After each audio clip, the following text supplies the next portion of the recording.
Hep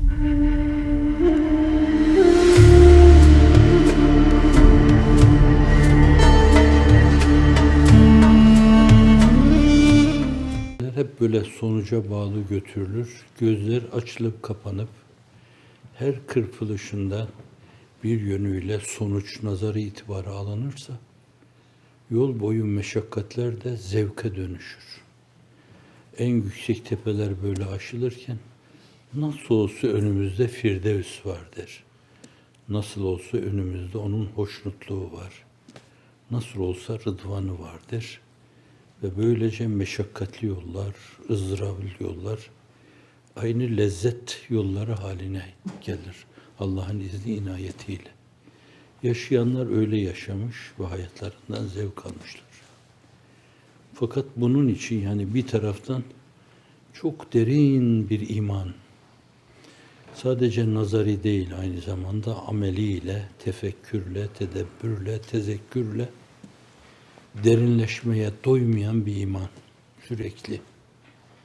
Sürekli sondajlar vurmak suretiyle daha derin, daha derin. 10.000 metrede şu rezerve ulaştık. Bir de 20.000 metreyi deneyelim. 20.000 metrede şu rezerve ulaştık. Yani muhabbet, marifet, muhabbet ve bir yönüyle aşkı iştiyak, balına kaymağına ulaştık. Hele bir de 30.000 metreye bir sondaj vuralım mülahazasıyla. Hiç doyma bilmeyen bir hisle, bir iştiyakla, iştiyakı daha da artırarak, iştiyak gazına daha da basarak ve sürekli böyle o mevzuda kendini donatarak Allah'ın izni inayetiyle hep ileri, hep ileri ve bütün bu mertebelerde de katiyen temkinde, teyakkuzda kusur etmemek lazım. Böyle yürüyen bir insan aynen cennette yaşıyor gibi olur. Zaten Hazreti Pir'in ifadesiyle iman bir manevi tuğbayı cennet çekirdeği taşıyor.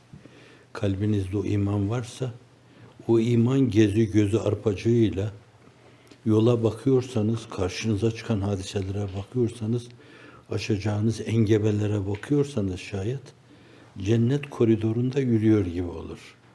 Biraz sonra bağlar bahçeler. İşte o latif, ben sizden razıyım. Değişik tecelli dalga boyunda gelip sizi saracak. O meltemi bekleyiş. Ve rüyatullah'la kendinden geçiş. Az ileride yani. 3-5 adım ileride. Fakat bir gözüyle insan dünyaya bakarken sürekli bir gözü öbür tarafa bakması lazım.